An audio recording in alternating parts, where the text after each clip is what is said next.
Out of there, they was trying to kill me. Y'all, they tried to kill me, so anything happened to me, y'all know they tried to kill me today. Them niggas. Good evening. Now at 5 o'clock, Metro Police are asking for your help in their investigation of a morning crash and shooting that left one person dead, 2 people in the hospital, and 4 cars damaged. And all of a sudden, the Camaro came shooting all the way down the street at least 90 miles per hour and hit the car and spent it 3 times, and that's when it hit the Altima. In 2025, we talk a lot about cancel culture and online accountability. But let me tell you about a woman who was doing cancel culture before we even had a name for it. Jane Waughfield was canceling people the old-fashioned way, with threats, public humiliation, and demands for payment to keep quiet. Cash at me, motherfucker. I say, if you don't cash at me in the next hour, I'm telling the whole goddamn city what the fuck's going on. The difference is, she was doing it in Indianapolis in 2020, where getting cancelled didn't just mean losing your job. It meant someone might decide to permanently delete you from existence. You're on TikTok Crimes. We cover what happens when social media fame turns fatal. TikTok stars, Instagram couples, Facebook influencers. When their posts become crime scenes, we break down exactly what went wrong. These aren't just viral stories. These are real murders, real victims. Subscribe right now if you want the truth behind the trending hashtags, because by the time something goes viral, somebody's usually already dead. Here's what happened. February 17th, 2020. Jane Waughfield logs onto Facebook and starts what she thinks will be just another day of putting people's business in the streets. She's got her followers, she's got her confidence, and she thinks she's got somebody by the throat who's about to pay her $5,000 to keep their mouth shut. You motherfuckers, y'all better come up out some money. Y'all be talking that big money and shit. Give me a couple of bands or something now.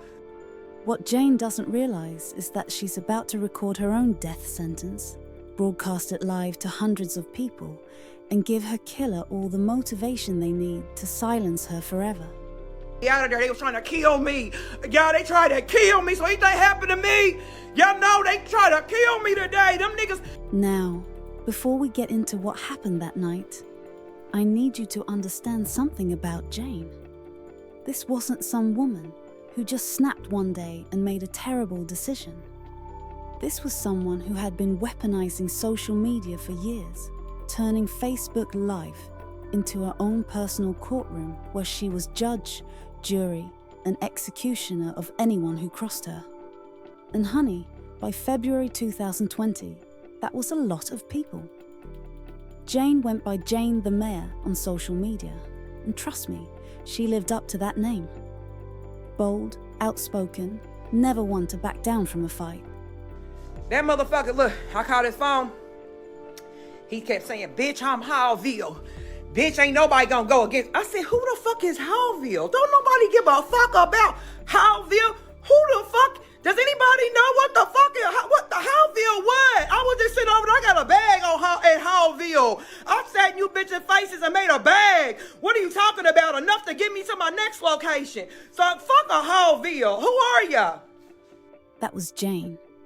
She ran a tire shop, had children, and wasn't afraid to speak her mind about anything or anyone.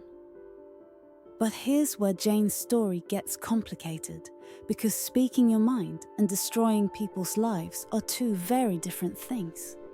See, Jane had figured out something that most people don't realize about social media, that threatening to expose someone's secrets is just as powerful as actually exposing them, maybe more powerful. Why ruin someone immediately when you can hold that destruction over their head and make them pay for your silence? But Jane had been playing this dangerous game for way longer than most people knew. People who had known her for years were starting to see a pattern that should have been a warning to everyone, including Jane herself. I have known Jani for years and had to cut ties with her in 2013. She really had a mental condition and needed help years. I would hear things she did, and every story just got worse. I knew something bad would happen to her one day. Now, that message right there is from someone who saw this coming. Someone who knew Jane personally and had to step away from her because her behavior was getting too dangerous to be around. When your own friends are predicting your death years before it happens, maybe it's time for some self-reflection. But Jane? Jane kept pushing forward. And it wasn't just one person she was beefing with. Oh no, Jane was collecting enemies like some people collect stamps. She had beef with Mario, who she claimed was shooting at her rental car. She had issues with people from different neighborhoods. She was constantly posting about people trying to hurt her, people owing her money, and people disrespecting her. Imagine the little ass nigga, this little ass nigga Mario. Nigga, you pissy, broke, poor, pathetic, wannabe nigga. Fuck you.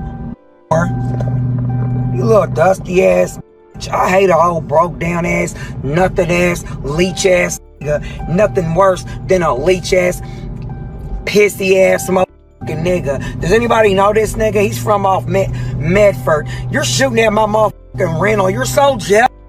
You're so mad. You're so mad. You're so mad. Trying to leech off me.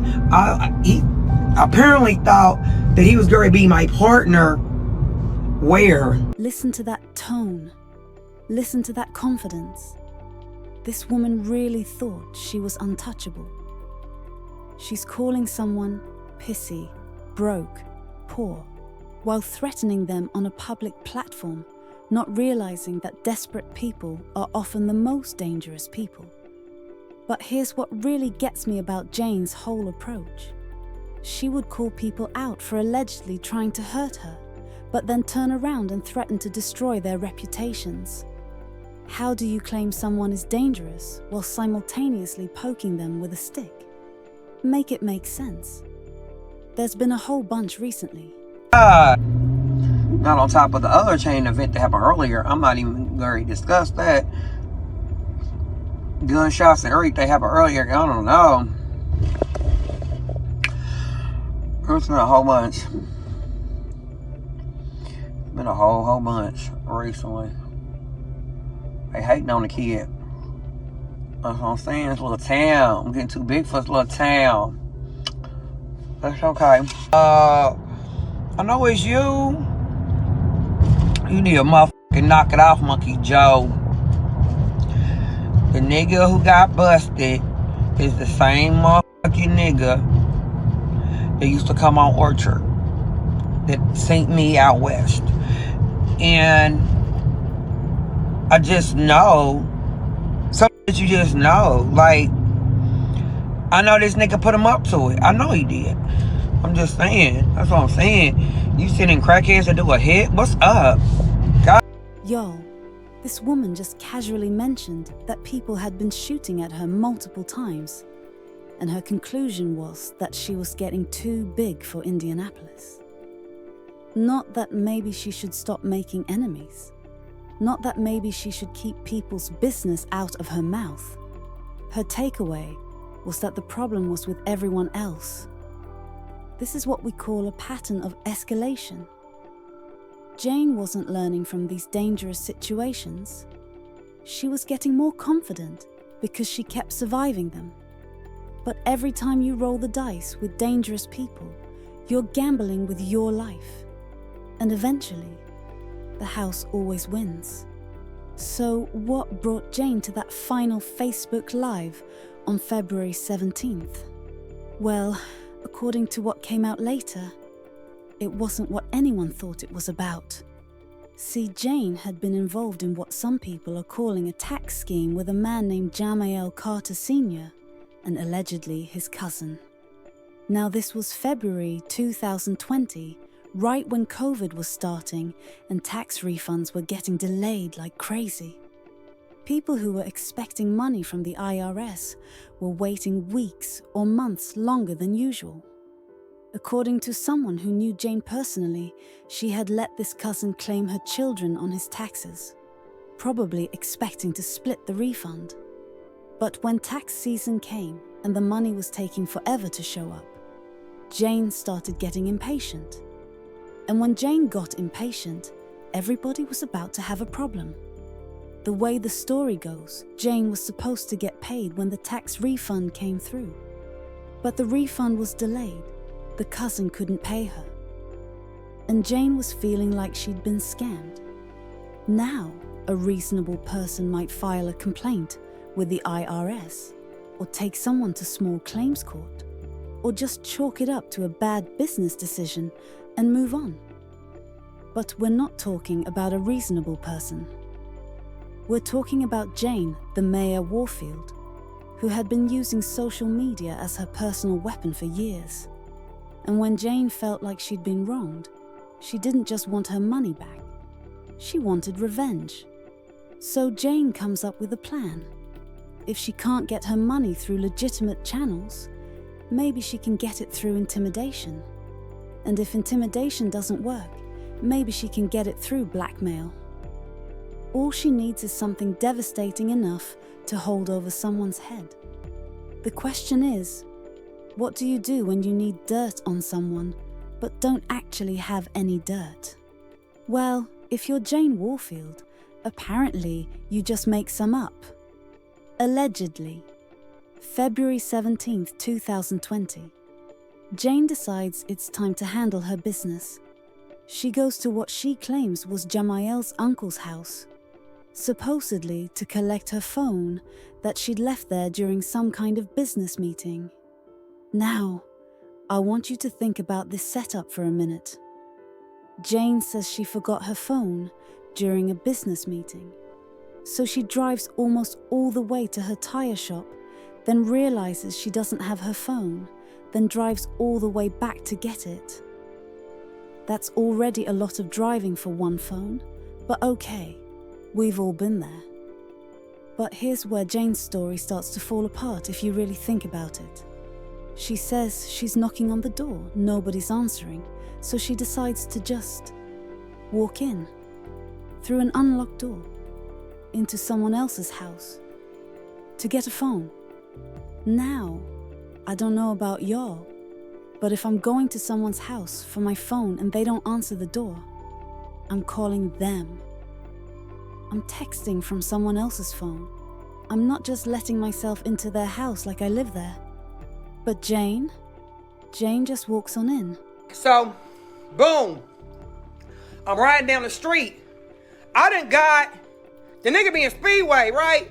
I'm damn near to the tire shops on 16th Street. I'm like, fuck, I don't let my phone. So I start calling my phone, and I start calling his phone, and when nobody answering on my shop phone, I got a little flip. That's my shop phone, right? So, girl, yeah. So I'm on my little shop flip phone, and I'm like, boom, calling my cell phone, calling this phone. Ain't want nobody answer. So I'm like, damn. So now I done got back over there. I done parked right up by the front door, though, thank God, because they chased me out of there. They was trying to kill me. Y'all, they tried to kill me. So anything happened to me, y'all know they tried to kill me today. Them niggas. And then when I got in the car, I started talking shit. If anybody knows me, that's how I get down. As soon as I get to the car, when I get close to my pistol, I'm really talking shit now. So wait a minute. So look, I'm in here. Hold on. I'm banging on the door. I'm like, boom, boom, boom. So I'm knocking on this motherfucking door. I'm like, I need my fucking phone. That's my money bag. I'm like hitting this motherfucking door, and I'm like, won't nobody come to the fucking door, right? I'm like, damn. Something told me to check the door. That motherfucker was unlocked. Something told me to check the door. Something told her to commit breaking and entering, is what something told her.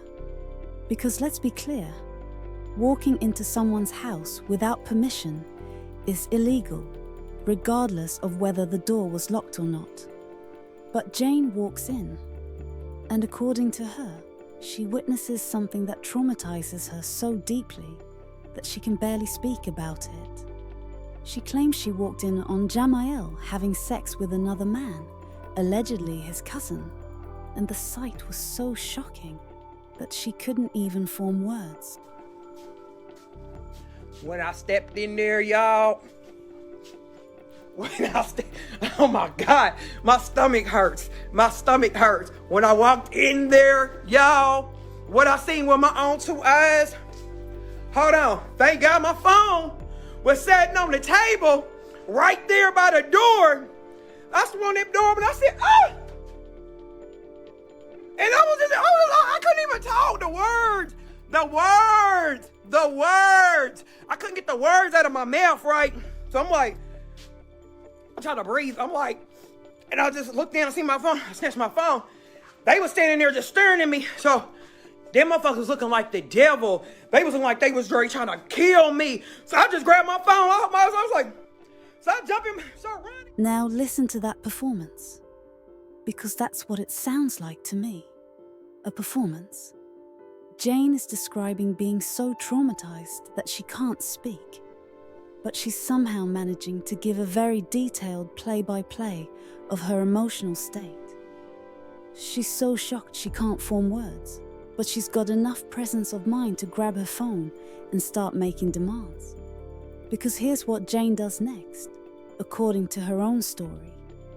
Instead of just taking her phone and leaving quietly, like any normal person would do if they accidentally walked in on something private, Jane decides this is her moment to get paid. So I jump in, start running. I done jump back in my car. Remember I told you I parked up by the door, right?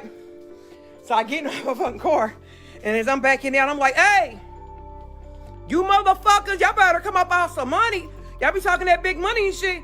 Give me a couple of bands or something now, cause this right here, this is unacceptable.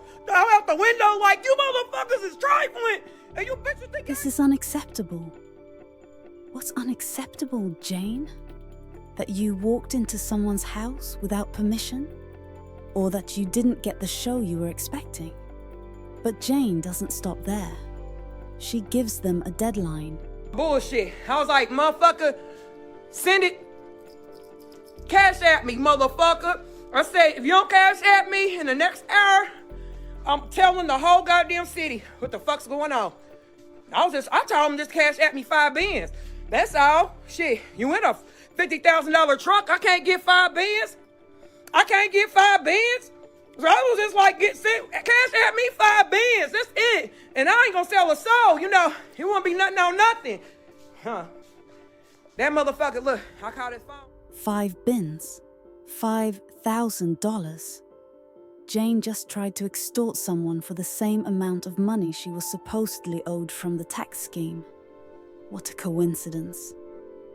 But Jamael refuses to pay. And Jane makes good on her threat. She goes live on Facebook and tells her story to anyone who will listen. I caught his phone. He kept saying, bitch, I'm Waughfield. Bitch, ain't nobody gonna go against. I said, who the fuck is Waughfield? Don't nobody give a fuck about Waughfield. Who the fuck? Does anybody know what the fuck is, what the Waughfield was? I was just sitting over there. I got a bag at Waughfield. I sat in you bitches' faces and made a bag. What are you talking about? Enough to get me to my next location. So fuck a Waughfield. Who are ya? Waughfield, who is anybody left? Who is this nigga? And so, hold on. I gave this nigga ample opportunity. I even gave him an extra hour to come up with the money. I was like, listen, just run me the bag and I'll just try to forget. But at the same time, nigga, you could have let me know you was getting down like it. He said, bitch, I ain't gotta tell you shit, bitch. I don't owe you no explanations, bitch. He talking like a G, though. This nigga talking like he on gin, though. This nigga is talking like he's on gin, though, okay? I'm telling you, he's talking like a G. I said, boy, they told me they was doing it out east, but I didn't know y'all was doing it out west like this. I believed out east. I done heard about out east. I heard about you niggas out east getting nasty than a bitch about a bag. Y'all niggas, out east, them niggas getting 20, 30 off white men, I heard. I don't know, but what I am gonna say is, Jamal, you got the right bitch today, because I take it personal because you gave me, you administrated head on me before. So now I gotta go, well, I stay in the hospital, so you know what I mean? I probably would have known if something would have happened to me behind this shit. But at the same time, you're not safe. you're not safe. You know, it's been a long time really since I touched you like that or whatever, but motherfuckers ain't safe out here, y'all. It's definitely not safe. They're sick, they're nasty, and they're just out here to get bitches. And they're out here, man, that shit is real. That shit y'all see in ATL, that shit is so fucking real. And it's starting to come down. It's tumbling down to our city. They're taking over. Everybody needs to check their nigga out straight up, because these niggas are playing like they this and that and got the keys to the city and all this and that. And they under the sheets and the covers. So I'm just saying, at the end of the day, I've been super traumatized today about some niggas once again, because I had to witness some shit that I didn't come to see or nothing like that, and I don't appreciate it either. Because you know what? If you get down like that, nigga, you need to let motherfuckers know. You don't just do that kind of shit and just think it's okay. And then you was looking at me like you was ready to do something to me. Bitch, I'm out of here. Yeah, bitch. I would have let him go right out my little car, honey. I don't move without my pistol. Never, bitch. Should have went to the door with that motherfucker. Good thing I didn't. Then pop one of them niggas. Hey, all I'm saying is, guys, you females don't make it no better. Y'all keep accepting these niggas back, and they just nasty, and they just do what the fuck ever they want to do and stuff. And now they just getting wild. I guess they just tired of us bitches. Now they fucking each other and shit. The shit's getting wild. All I'm saying is, be safe. Boat up. Boat up on your dude. Boat up. I'm telling you, boat up on these niggas, because ain't no telling what's going on. I done seen this shit right here. I'm everybody suspect. After this right here, all you niggas is suspect until I determine otherwise. All you niggas on the list. All you niggas. The video goes viral. Within hours, all of Indianapolis knows about Jamail's alleged secret life. Jane has effectively destroyed his reputation with the click of a button, and she's proud of it. Bitch, you should have just paid the bread. You the one walking around like you got so much motherfucking money. Nigga, well, you should have got me quiet then. 5,000, I would have thought maybe that you were sincere about being good. You should have got me quiet then. Jane just admitted on camera that this whole thing was about money. This wasn't about protecting other women or exposing dangerous behavior. This was about getting paid to keep quiet. But as confident as Jane sounds in that video, you can see something else creeping into her voice as it goes on. Fear. Because Jane knows she just painted a target on her back the size of a billboard. Less than 18 hours later, Jane Waughfield was dead. So Jane's video goes viral, and Indianapolis social media absolutely explodes. We're talking thousands of views, hundreds of shares, and everyone picking sides like this was some kind of reality TV show finale. But here's what Jane didn't expect. Not everyone was buying her story. Now, while some folks were ready to grab pitchforks and torches, there were other people who knew the man Jane was accusing. People who had seen this kind of thing before. People who understood that sometimes the loudest voice in the room isn't necessarily telling the truth. But Jane was feeling herself. She doubled down with another video that same night. I'm cool. I should have known. You know what though? I'm gonna tell you what the first clue was. The nigga was getting his toes done. This should have told it right here. The nigga was getting his toes done, y'all. And you know how you can change the face on live? You can change the face of the person that, you know, like you're looking at them. He was changing them into men and stuff. I understood when he was changing it to like women or characters, but when you was changing them into men, why do you have the men on your feet, baby? What are you doing here? I thought that was weird. That was the clue. See, it be clues. It be signs. And I just showed somebody that shit and was like, ain't this weird in a bitch? Why is he turning the camera into a man touching his feet? I thought that was disgusting. That wasn't number 2 weeks ago.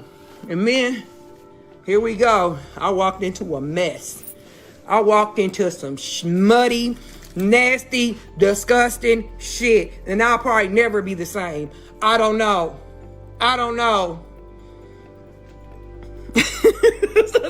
Star, I'm gonna never be the same. Never. And these little dusty ass niggas, they gotta be stopped. They're fucking disgusting. Now I'm wondering where you got the money for this truck and shit. You're probably fucking white men downtown. You hang downtown all the goddamn time. You down there fucking them white men. What's going on out here in these streets? For the better Indianapolis, for the greater Indianapolis, you niggas need to knock that shit off. Y'all infesting our little town. We all gonna be dead. I ain't touching nothing else. I don't want no head off you niggas or nothing else. I'm cool. Y'all done show me what time it is around here. Shit, I thought we was safe. We sorry than a bitch around here. Y'all ain't gotta worry about it. But one thing for certain, two things for sure, that bitch will never be back on this line a day in his motherfucking life. The confidence is just, wow. This woman really thought she had Indianapolis wrapped around her finger. Little did she know, she was about to find out that some people don't play when it comes to their reputation. February 18th, 2020, approximately 9:30 a.m. Jane Waughfield is driving her bright yellow Chevrolet Camaro through Indianapolis traffic, probably thinking about how her video performed overnight. She has no idea that someone has been watching her movements, waiting for the right moment. Good evening. Now at 5 o'clock, Metro Police are asking for your help in their investigation of a morning crash and shooting that left one person dead, 2 people in the hospital, and 4 cars damaged. Our TV6's Cameron Riddle is live at 30th Street and Lafayette Road where the crash happened with what we are learning tonight. Cameron. Well, good evening. Late this afternoon, we have learned that police are now asking for the public's help in putting the pieces back together after one woman was killed and a man was injured after what ended in a crash here at 30th and Lafayette Road, but may have started as a shooting. IMPD officers were actually in the area when this all began, and they tell us they actually heard multiple gunshots and then the crash. Take a look at some of this video that we are showing you right now. It may be hard to look at, but this is what kept the intersection closed and buzzing with police officers for at least 6 hours. Police tell us 4 cars in total were involved, and the 2 people injured were both taken to the hospital. Multiple gunshots echo through the northwest side of Indianapolis. Jane's car, now with her wounded inside, becomes a missile traveling at 90 to 100 miles per hour. She's trying to get away, but the bullets have already found their target. And all of a sudden, the Camaro came shooting all the way down the street at least 90 miles per hour and hit the car and spent it 3 times, and that's when it hit the Altima. That right there tells you everything about the kind of person Jane was dealing with. She thought she could threaten someone, and they'd just accept it. Instead, they decided that permanent silence was better than temporary payment. Jane crashes through a red light at 30th Street and Lafayette Road. The impact is devastating. The other driver, by some miracle, walks away. Jane doesn't. At 9:38 a.m., less than 15 hours after her Facebook Live video, Jane Waughfield is pronounced dead. 2 bullets to the head, plus massive trauma from the crash. The woman who thought she could control narratives with social media posts had her story permanently ended by someone who preferred a different kind of resolution. Detective Brian Lambert catches the case. Now, this isn't just some random shooting. This is what police immediately classify as a directed and isolated incident. Translation: somebody wanted Jane, specifically dead, and they made it happen. But here's where it gets interesting. Even though everyone and their mama knew about Jane's Facebook video, even though she literally named her potential killer on camera, police aren't making any arrests. Jamael Carter Sr. has vanished like morning mist. Meanwhile, the community is having a whole different conversation. Janae let him file the 2 kids. So then they got into it. And so the cousin Jamal was supposed to pay her for it. But first she posted a picture of the dude. She told Monica to get on the picture and comment. Monica said, no, I'm not getting in there. Long story short, the dude's not gay. That was made up. Yeah, she made it up. She was made up. She told me like, damn! Last night. Oh my God, Lord. Hold up. Hold up just 1 minute. Did her own friends just say Jane made up the entire story? After all that drama, all that public humiliation, all that viral video content, it was fake? So let me get this straight. Jane went on Facebook Live, destroyed someone's reputation, put them in physical danger from angry community members, and it was all based on absolutely nothing? She really chose violence, literal violence, over just being honest about a money dispute. As months go by, people who actually knew Jane start talking. And honey, the picture they paint is nothing like the victim narrative that was floating around Indianapolis. The real truth is she and Jamal's cousin did a tax scheme. She let him carry her children on his taxes. She thought he already got the money back, but he didn't. So they got into an argument. Then she made up the whole story of catching them. It was all a lie. All of this, the Facebook Live, the destroyed reputation, the death threats from angry community members, Jane's murder, all of it was over some delayed tax refunds and Jane's decision to get revenge by making up the most damaging lie she could think of. This woman really said, if I can't get my money through legitimate channels, I'll just destroy someone's entire life with a fabricated story and see if that works better. That's not desperation. That's calculated cruelty with a social media megaphone. Fast forward to October 6th, 2022. Nearly 3 years after Jane's death, and the man she accused turns up shot dead in a field behind a house in Waughfield. Same detective handling the case, Detective Brian Lambert. Same type of execution-style shooting, same unsolved status. Was this revenge for Jane? Street justice finally catching up? Or just another tragedy in a city where violence never ends? 5 years later, people are finally having the conversation that should have happened in 2020. About mental health, about false accusations, about what really happened to both Jane and Jamael. She got the whole town and everybody believing this man is a rapist. Sad case. If you know someone like this, trust me, you did nothing to them. I just don't get how people believe someone who is mentally unstable like that. Maybe they choose not to understand that the person is schizophrenic. Pray for them, because they are the ones who need help, not the people they're accusing. People who are schizophrenic often accuse others of harming them. They can't help it. It's part of their mental illness, schizophrenia.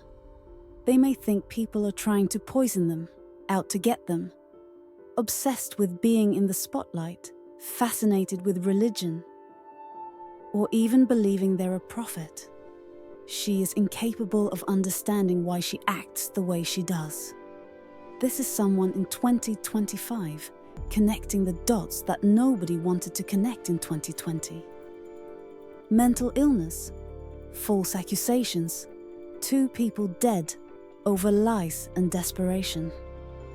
But Jane still has thousands of supporters who refuse to believe she lied.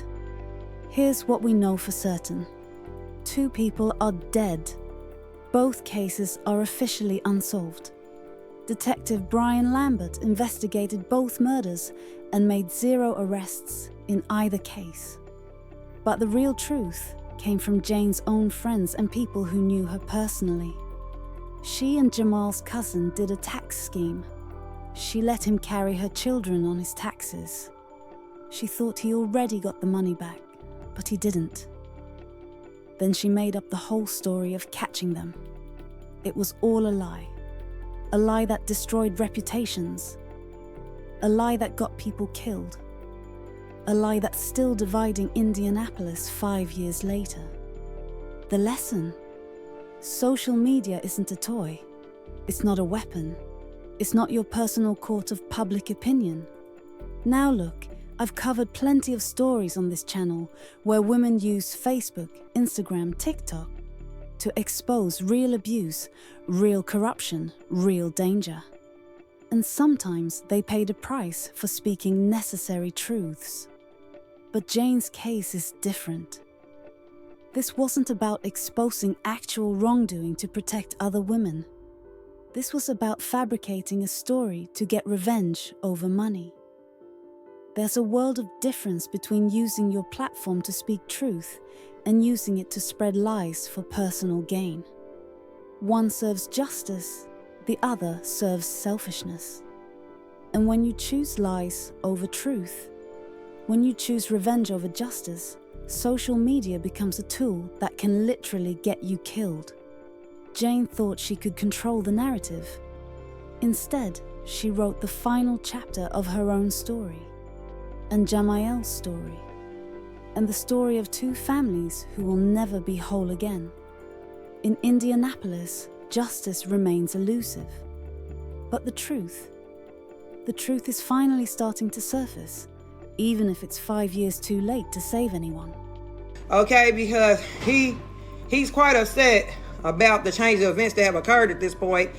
And I don't even know who the weirdo he had with him or nothing, or none of that. But all that Waughfield shit, I don't care about it or none of that. But the truth is the truth, and it is what it is. And next time, take my threats for real. I don't know what will make you think I wasn't gonna tell nobody. That's what I'm trying to figure out, nigga. I don't fuck with you like that, you weird ass nigga. These niggas is really crazy. I'm Waughfield. Okay, you're Waughfield. Nigga, I'm behind the fair, bitch. I'm behind the fair. You know what I mean? I used to live down the street from Nakia. Nigga, who cares? Who fucking cares? The ghetto boys was living next door to me. Who cares? The fuck? Listen. I was in Waughfield. Nigga, nobody give a fuck about that shit. Y'all fucking and y'all freaking in Waughfield. I've had enough of it. So, from here on out, y'all better check these niggas out straight up. I mean, I'm talking about take them back to the 3rd grade, talk to their principal. I'm talking about we got to really start checking these niggas out, because I would have never thought in a million years this nigga was going to come out of a bag like this today. This right here, it just killed my little heart, because you be trusting people. You do believing people. When they show you totally different from what you really thought. These niggas got on masks, y'all. They got on whole masks. Be safe out here. That's the only thing I can say is be fucking safe.